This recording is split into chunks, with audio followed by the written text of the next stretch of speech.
Hello, Namaste, Salam Alaikum, Sat Sri Akal. Welcome back to another session with your war chef at Vareva.com. What comes to your mind when I say soup? First thing you think of is a cold day.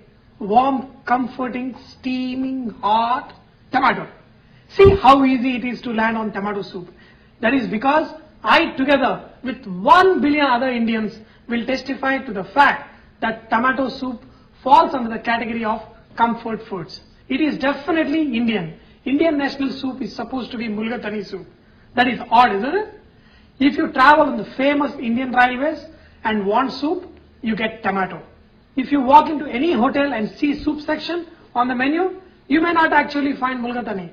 But I'm willing to bet $100 that you will see tomato. So to make this tomato soup, just heat some butter in a pan.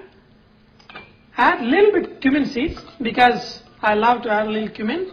Just add a little bit cumin seeds. Add little chopped garlic. Okay. Add some chopped onion, very little. For 3 tomatoes I've used half a small onion. You can add any vegetables you want to this. So I love to use celery in my soup because celery gives a very nice flavor. You can add leeks, you can add carrots, you can add any vegetables you want.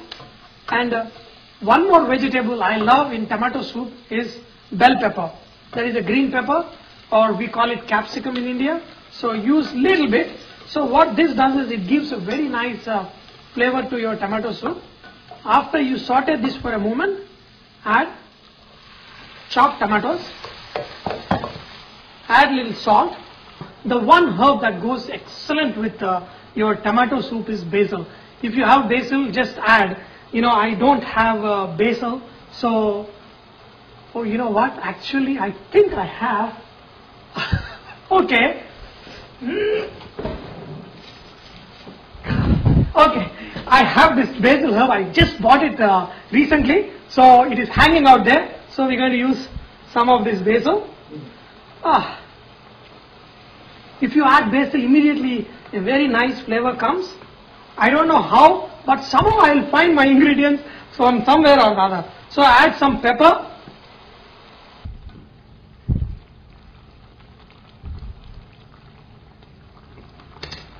So after you have cooked this tomato puree, what you do is transfer it into a blender.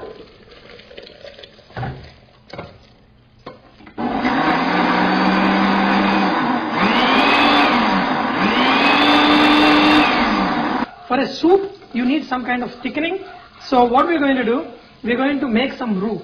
We're going to make some blonde roux. Blonde roux is slightly golden in color. So what I'm going to do, I'm going to add some maida, around 1 teaspoon, maybe a little less than 1 teaspoon of maida. What I did, I added 1 tablespoon of all-purpose flour to my butter, and on a slow flame, I'm going to cook along with the butter. Okay, the roux is slightly brown. See, I have taken this tomato puree. What I made, I strained it, and I'm going to add little by little. First add very little, and then add slowly. See, if you add everything at one time, this is going to form lumps. Once it gets slightly dissolved, then add the entire amount.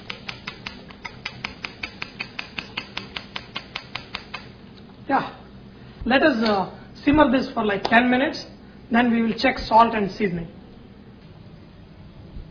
Oh yeah, you know, while blending, I added very little red color because to get this nice tomato kind of consistency. And I love to add a little bit of sugar in my tomato soup.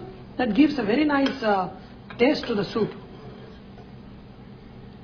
Adding cream is optional, but I love to add. So I'm going to add a little bit of cream to my tomato soup. Look at this. The whole studio is smelling nice tomato soup with nice basil from my herb section. By the way, many toppings can also be used, such as sour cream, shredded cheese, crackers or salsa. But with kids around the world, believe me, I don't know what the fascination is with little kids.